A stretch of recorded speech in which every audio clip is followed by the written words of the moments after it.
Good day, and welcome to another episode of the Don't Change Much podcast, brought to you by the Canadian Men's Health Foundation. My name is Dan Murphy. All right, we've all heard the saying, nature is healing. On today's episode, you'll learn that is not hyperbole. And in fact, for some, it's a lifestyle, a way to better themselves physically, mentally, and spiritually. Meet Henry Morgan of the Gitxsan Nation and Frank Cohn, co-director of Dudes Club Society, an Indigenous men's wellness organization. Morgan is here to explain the practice of land-based healing, his own relationship to nature, and how helping others to reconnect or experience the natural environment for the first time helps heal trauma and strengthen cultural identity in First Nations communities. Manage your stress, not the other way around. For simple ways to improve your mental health, check out the free MindFit Toolkit from the Canadian Men's Health Foundation. Complete a self-assessment, access virtual counseling, and learn more about how anxiety, stress, or depression might be impacting your health. Go to menshealthfoundation.ca and access the MindFit Toolkit to start improving your mental wellness today.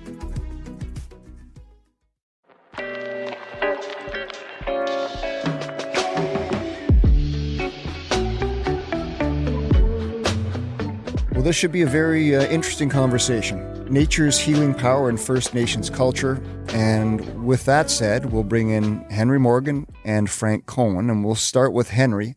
And Henry, simply, when did your journey begin with land-based healing, and why did you start this journey? Land-based healing was introduced to me as a child. It was things that we had to do around our house, our community, our family in order to survive, in order to work together. It was shown to me by my aunties and my uncles through them coming together to do things, right? When it came to harvesting of our salmon, my aunties all gathered together and all the men were out there and fishing. And part of that introduction to the harvesting was our practices in the smokehouse for myself and my brother. We were taught many different ways to preserve salmon, from smoking to canning to half-dried to fully dried, and how to keep our area clean no matter where we are, like it's at our fishing hole, at our smokehouse. And throughout my life there, as we got older, I separated away from my community, but took it kind of for granted when my family continued with that work. Well, what's your relationship to land-based healing now? I was reintroduced longer than 10, 12 years ago as I worked with people in the urban setting and seeing the addictions, seeing the homelessness, and just witnessing these things that have been going on as I come from a rural setting where I didn't know there was addiction and homelessness, but there was prevalence. Working with sweat lodge leaders such as Alden Pampana, right? And there's quite a few others that were actively out in the communities of the urban settings, running sweat lodges, trying to support those people that were struggling with addictions and homelessness. And I was a part of that in the 25 years I was downtown, trying to understand not only why First Nations were coming into the city, but also understand the First Nations organizations that were coming together to try and support them in a way to improve their mental health and emotional, spiritual, and physical, right? And I was a part of that too, because I had to understand my place in my teachings and balance the Western world with the Indigenous world. Practices of medical model versus land-based healing model, and the importance of having both of them to help someone. And that itself was like my partner calls it conjunctional therapy, where you're using two views, and like within the Dudes Club, it's a two-eyed seeing, right? And it's created clarity, but it also gave the Western model something to utilize when we're working with our people. And it is in those spaces where I started strengthening myself in the teachings that I carried and how I can use that to help another person. Fantastic. You just mentioned Dudes Club, so let's make the connection here to Frank Cohn, a director of Dudes Club. And simply, Frank, what is Dudes Club? Sure. Thanks for the question. And it's a pleasure to be here with you and with Henry Morgan. And Dudes Club is a brotherhood for men's wellness. And it was launched in 2010 by men in the community, for men in the community. And the community at that point was one of those urban communities that Henry just referred to that men kind of travel into from all around. And in this case, it was the downtown east side. We've continued to share the work with more and more communities. And now there's over 50 communities, mostly in the north, but also in the different urban cities around BC and a couple outside of BC that all have some kind of gathering of men. And it's a very non-prescriptive, non-formulaic, open model to men's wellness, based in the idea that if there's one thing and one thing only that we can and need to do with men, is to reduce their isolation. Because we know that especially as men get older, into their 40s, 50s, 60s, isolation becomes very hazardous for your health. Whether it's somebody who has an active addiction and some substance use practice, or somebody who doesn't and who just, has that weird pain in their back or their butt or their head or whatever it is, and is unwilling to say, hey, I need help. And we know from the research, and we know from our experience of working with thousands of men over the last decade and a bit, that if a man has some other guys that he feels comfortable and safe with, then he'll start to open up and he'll start to share and he'll start to ask for help. Henry, I think there's increased awareness about mental health and mental health issues. Tell us about getting out into nature itself and being outside and all the benefits it can have to the mind. Yeah, definitely. When you're living in urban settings, it's very challenging to get out, right? Get out onto the land, get out onto the water, breathing fresh air. As you know that when you're living in industrial spaces, you have vehicles, you have mills, you have multiple things that contribute to pollution. And pavement is one of those things as well that impact it. So just getting away from that creates a sense of calmness within our mind and our energy, right? Because our environment impacts our mental and our emotional well-being, right?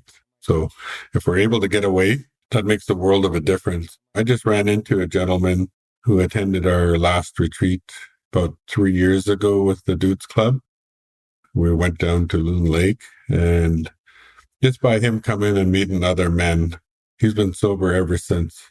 And like he said, he was very appreciative for the opportunity just to get away, to be on the land again, to reconnect with the land, reconnect with other men, to know that there was other people out there working hard to support men.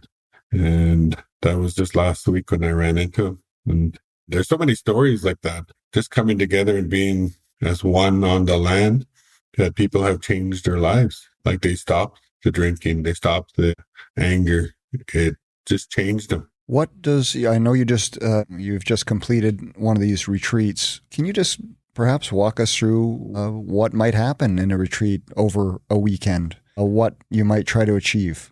I think a lot of it is finding our voice.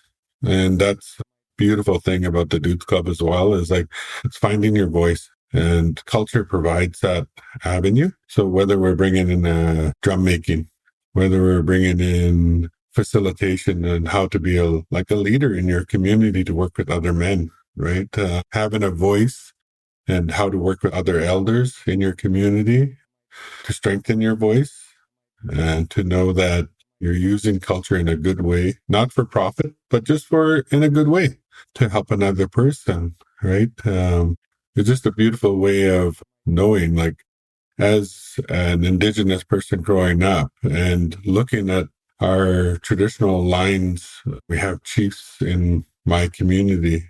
I have a chief, and he was groomed as a child to take the role of being a chief, but he had to learn how to speak to public. He had to learn how to be with his family. He had to learn how to be with his land. So his voice and knowledge that he carries is a very important piece in order to connect with others. So finding our voice is one of the keyest piece, and finding strength in trusting others and not doing something with an expectation that I'm going to receive this if I do this, but rather just being there for someone and supporting them. Frank, are there parallels that can be drawn to the general population, to those of us who are not First Nations, who don't have these traditions, to help those who aren't First Nations? Are there parallels?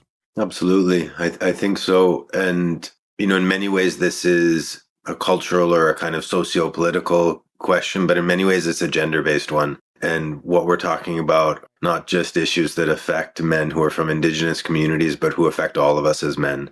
All of us as men, I think, struggle with disconnect from land and from traditional practices, even though some of our traditional practices have worked their way into our dominant culture here in Canada, and therefore they're kind of regularly, daily validated and supported through our pop culture. But for most of us, that's not really the case.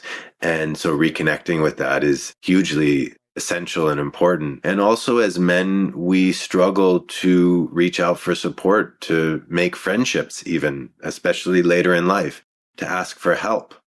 Part of this process of the undoing of cultural strength and of connection to land is this idea that, this is who you're supposed to be as a man. This is what it means to be a successful man. And as we know, a lot of that ends up producing different forms of toxic masculinity as well, or problematic masculinity, ways of being a man that doesn't actually help you to feel better, and certainly maybe doesn't make your family and friends to feel better. But this is what we're told that we should do. And if we don't have other things to replace it with, then that's kind of the fallback that we go to. I'm a tough guy. Okay. And so these are things that we all need to talk about. And, the healing that needs to happen really is certainly not just for men in or coming from Indigenous communities. It's for all of us. And for all of us who are also starting to build our awareness about what our country's history is and what has happened in order for us to have the wonderful life and comforts that we do have here, and whose culture was displaced or attempted to be snuffed out in order for that to happen. And there's a lot of healing and processing for all of us to do there. And this connection that Henry is, so graciously and wisely kind of walking us through here is so important for all of us, not just for men from his community or from other First Nations communities.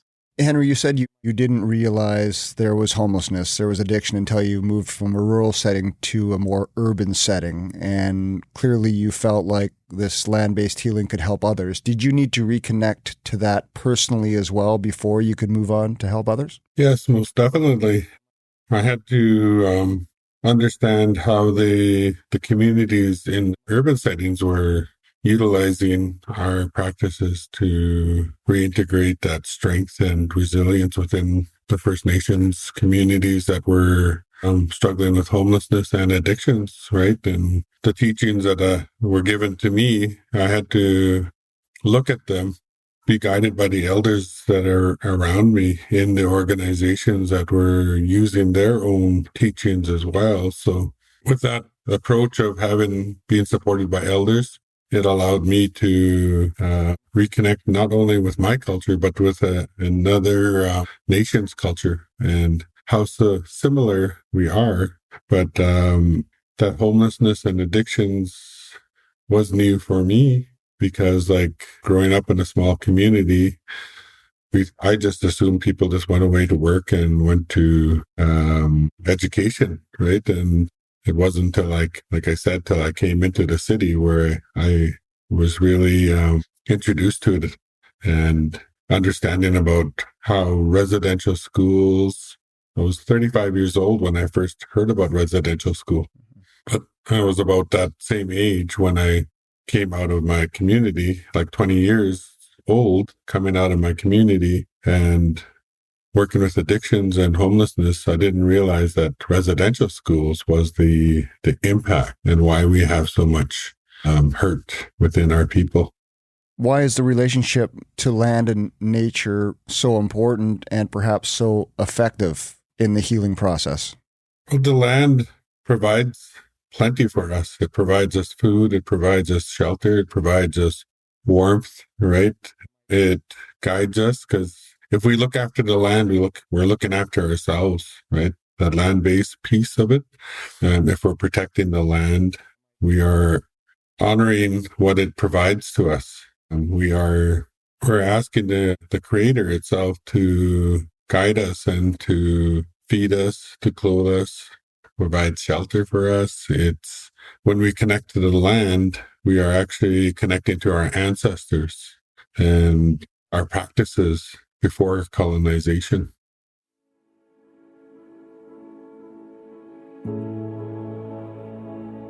You're from the Gitxsan Nation, northern BC. You already mentioned the importance of salmon, the harvesting of salmon.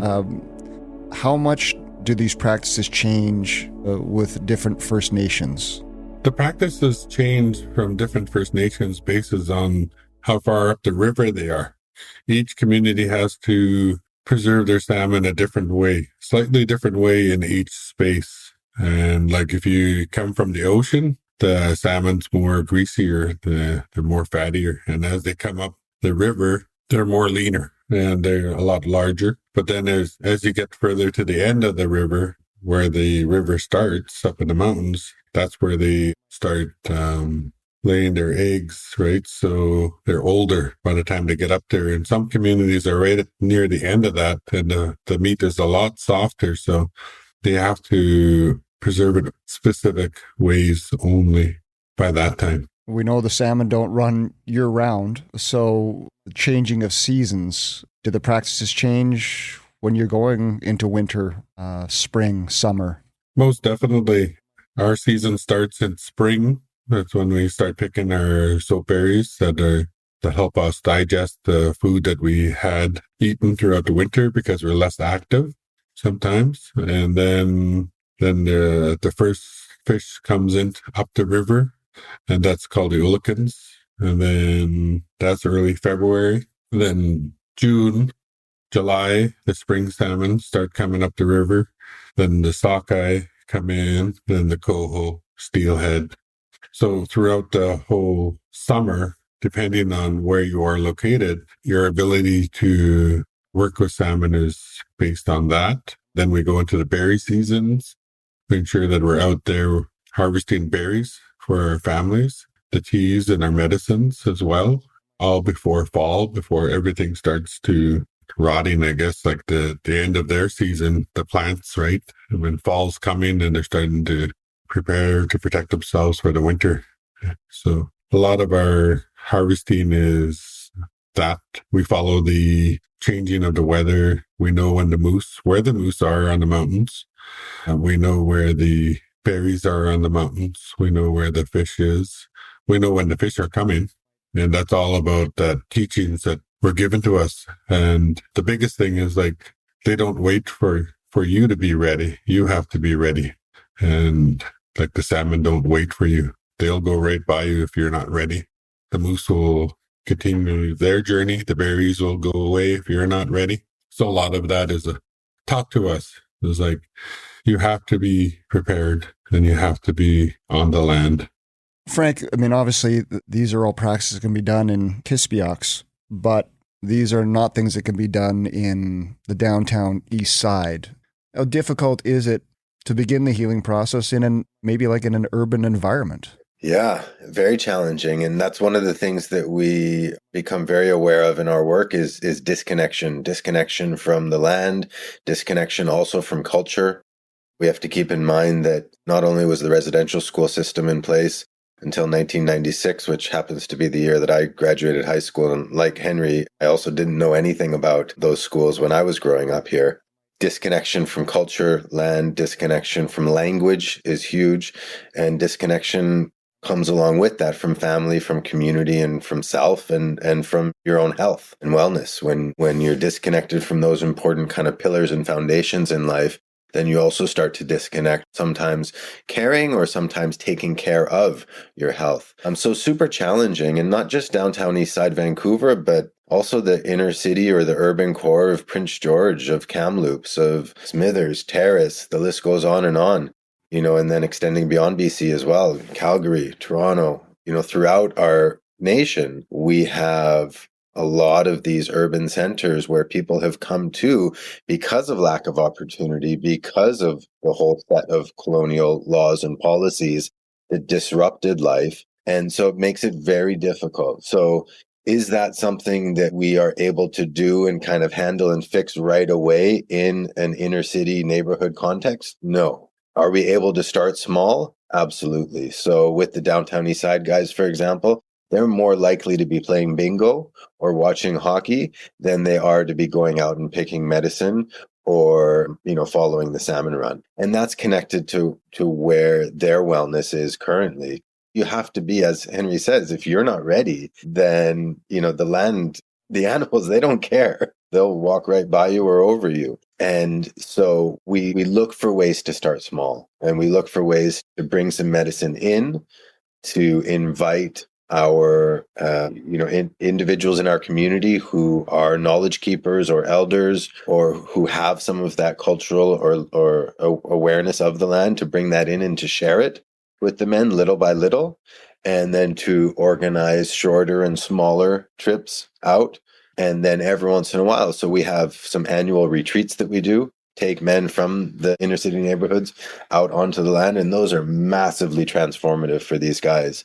But then, of course, it's challenging because you come back into a context where you don't have security in your housing. You don't know, sometimes where you're going to lay your bed that night, or, where your next meals are coming from. And it becomes very challenging. And so just having that in the environment, having it around, ensuring that we have drumming happening is a big thing. Ensuring that there are smudges that are available to the men when they come in for a meal. Some of those small little pieces are often how we kind of chip away at that isolation and the disconnection. Well, as you guys know, the podcast is called Don't Change Much. So, Henry, what advice would you give to those living in inner cities, urban environments, who are ready or willing or wanting to make that first step to land-based healing?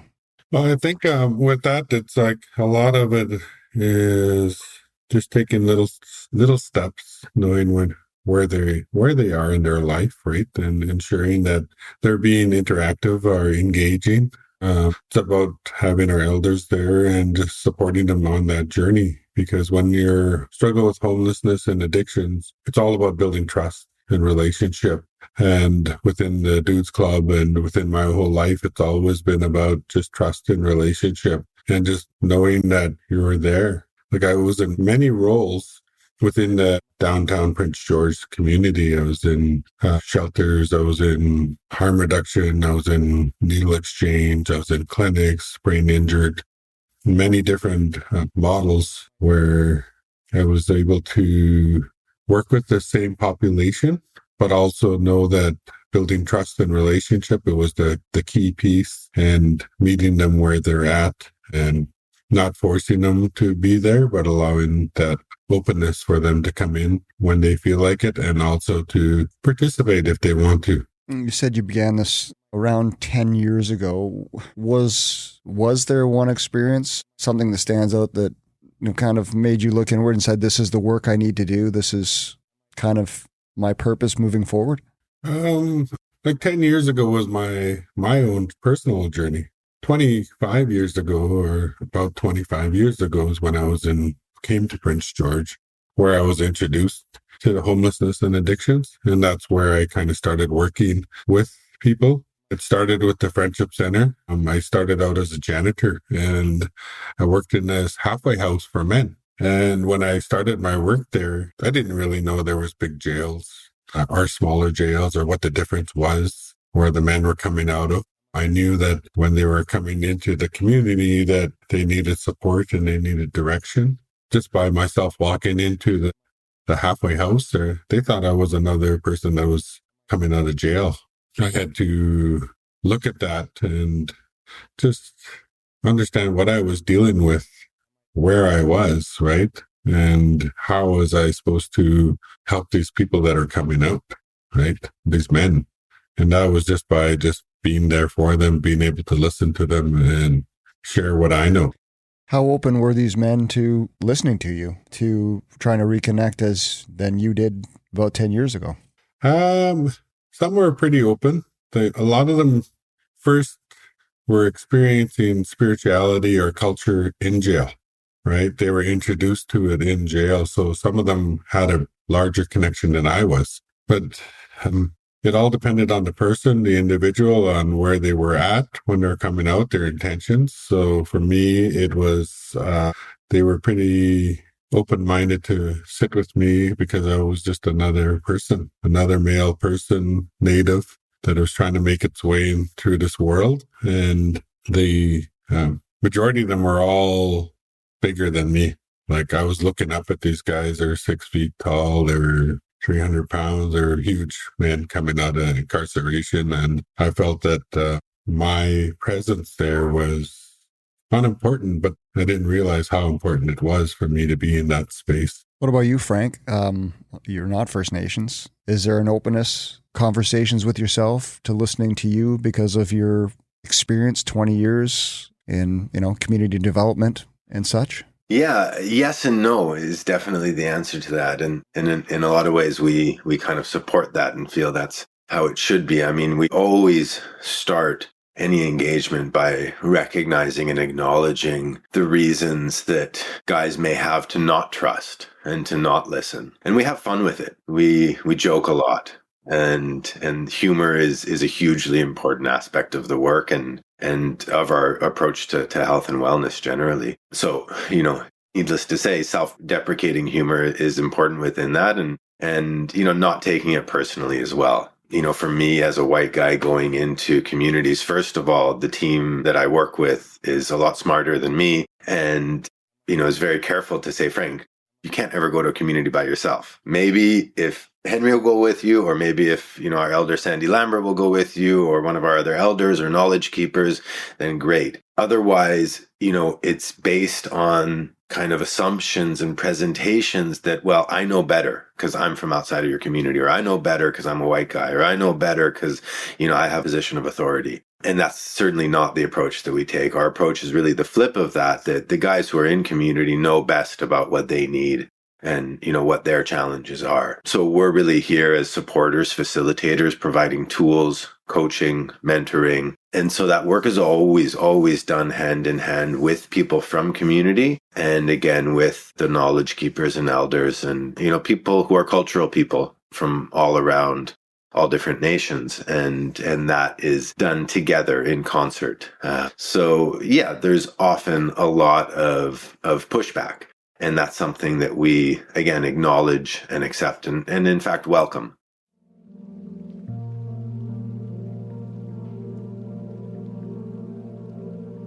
Henry, you mentioned, the balance between Western medicine and, some forms of land-based healing. Maybe you can tell us about the medicine wheel and the variations of its practice, because it's been used by First Nations people for a long, long time. Well, I believe the medicine wheel was created just to show the medical model, right? What Indigenous practices look like with the mental health, the emotional health, the spiritual, and the physical health. And within the Indigenous, it was always a oral traditions that was passed down, right? It wasn't written. Nothing was written. And when we look at why the medicine wheel was created, was just to allow space to introduce it into the medical model or the modern world who disregarded any of our practices. And even today, it's very challenging to have an Indigenous practice in any space, medical, governmental, it's unheard of. And it's very challenging when it comes to supporting or being there for our people, right? So an example of the medicine wheel would be the colors, the yellow, the white, the black, and the red. And you could define that further into the races in the world, where there's the white, the Asian, the black, and the Indigenous, right? So, and with that balance, there has to be a balance within the people in order to survive. Because if one dominates the rest, the rest suffer. And that's with air, fire, water, and land. Same thing. And when you look at separating the quadrants on the medicine wheel, if we take out air, nobody lives. If the fire consumes the world, nobody lives. You destroy the land, nobody lives. You destroy our water, nobody lives, right? So it's all about balance when you look at the medicine wheel, and how it is integrated in today's society is one of the Indigenous approaches that we always have to have balance, not only on the land, but within ourselves, right? We have a mental health, we have an emotional health, we have a spiritual health, and we have a physical health. And right now, when we're working with people who are struggling, the spiritual piece, as I see, is more prevalent, because with residential schools, there was a huge displacement between what was God's way of living that was shown to us, versus a spiritual way, which is two different ways, right? In the residential schools, the priests and the nuns were brought in to discipline everybody and show them that this is the way you're supposed to live, and your way is a savage way and not accepted with today, even today, right? It's like that our way of living is not accepted in many spaces. So there's been development, but not enough. And that's the importance of keeping many of these traditions going and reintroducing those who may have gotten away from them. Henry, I'm going to ask you, what is a medicine bundle and how is it used? Well, in my world, in my life, medicine bundle is the tools that I need to move forward, to connect with another person. Could be sage, it could be tobacco, it could be language, right? And how I communicate with another person, and to help support them with their mental health, their emotional health, their spiritual and physical, right? And the medicine bundle also protects me, right? And it also guides me in my life to know that the traditions that were taught to me, I can share them, but I can't give it to them. They have to find their own path and find their own medicine bundles. If it's okay, I would also add to that just draw people's attention to a book by Gary Geddes called Medicine Unbundled, which goes through in really systematic research a look at the ways in which a segregated healthcare system that we had in our country until a couple decades ago really unbundled those bundles that had been so carefully crafted and built over time. But yeah, as Henry mentioned, also the type of language that we use with people is really important. And we used to have something that we called our toolkit, which was supporting men to develop their own men's group or men's gatherings in their communities, focused on local activities that work for them.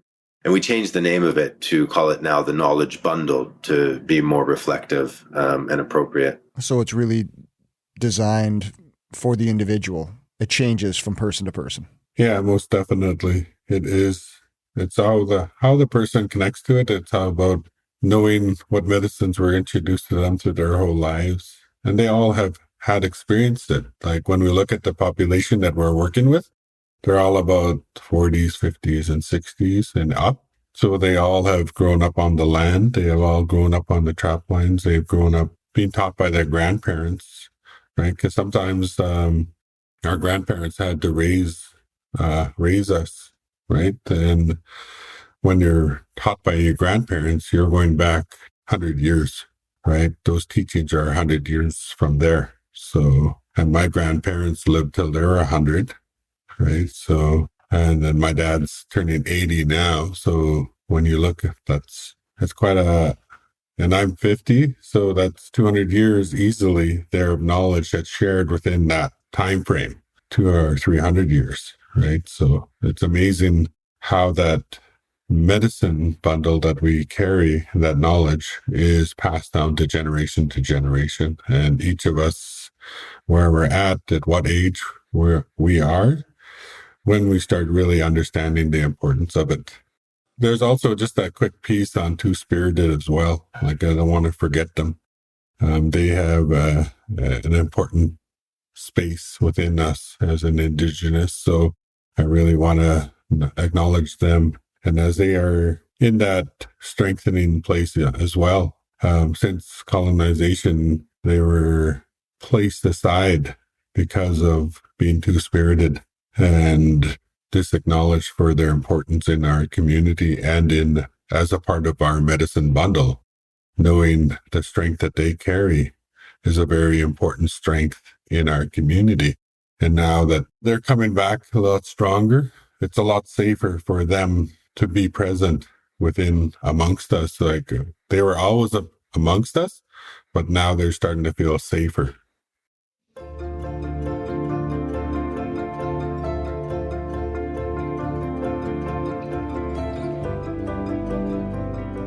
Henry, for those who might be listening, they're saying, I'm ready to take this first step. Where can they go to get this help, to reconnect? What are the resources if they're listening and saying, I'm ready? Well, there's multiple resources out there in the urban settings. It could be in the Aboriginal organizations, it could be in the clinics, but the Dudes Club, like Frank was saying, we've tried to integrate it in our own communities. There's 55 nations in the north, and out of those 55 nations, I think the first year it was like 35, something like that, that actively had a men's group that were working towards supporting other men. But then there's the cities that are in between them, like Prince George, Terrace, Prince Rupert, Vancouver. The urban settings, they had dudes clubs there as well. So that created that linkage to the communities. So a lot of First Nations that were in the urban settings were from these smaller communities. So once they realized that there was a dudes club or a men's group in the community, First Nations community, it begins that thought process of that I can go home and I can share and I can be there in my community, continuing to do the work that I do where I am right now. So I think any Indigenous organization is working towards it, as well as the urban communities. They are working hard to create a space for men. I believe that men are under-supported in any space when it comes to shelters, independent living, everything. Well, I can't let you guys go without asking a question we asked all our guests. And Frank, I'll start with you. When you hear "don't change much," what does that mean to you? Yeah, it's a big one. I think it means we have the tools and the knowledge to be able to take better care of ourselves. I think it means that we don't need to look further than the guy to our right, the guy to our left, the community to our right, to know that we can have that support and we can build that connection. At the same time, we also know that with the last 150 years of laws and policies that have really upended life for people who have been here for more than 15,000 years, many of the nations, that everything changed. Everything changed during these last 150 years. And so in a way, we can think of that motto applying to the idea of don't change much of everything that was changed, and let's go back to it and figure out what it was and figure out, okay, what did we learn in 15,000 years that works to be well in this environment? And how can we go back to that, even though we've been pushed away from it? And so I think there's a couple of ways to really look at that are both equally important. Henry, don't change much. What do you think of? I think when you look at that, don't change much, you listen to our elders. It's like when we're harvesting, if you change your practice and what you're doing, you will change how you harvest things. So they say, don't do anything different from what we're showing you. Just continue to do what we have shown you in a good way. You'll always move forward and you'll always have plentiful food for your family. It's that concept that, oh, maybe if I add more spice, it'll be different. Or if I try this way, it'll be different. If we don't change much, like if we continue to do the same practice and we know that it works, just to continue to do that in a good way every day throughout our lives, and we'll have good results, right, with the teachings that we have been given to us. Well, this has been as fascinating as I hoped it would be, and I just want to thank you both for your time and the incredibly impactful work that the two of you do. Thank you. Thank you. Yeah, thank you very much, and looking forward to more conversations. Thank you for listening. If you've enjoyed this episode and know someone else will too, please share it. We'd also love to hear your feedback, so rate the podcast and give us your comments. For more helpful tips on improving your mental and physical health, please visit menshealthfoundation.ca and don'tchangemuch.ca.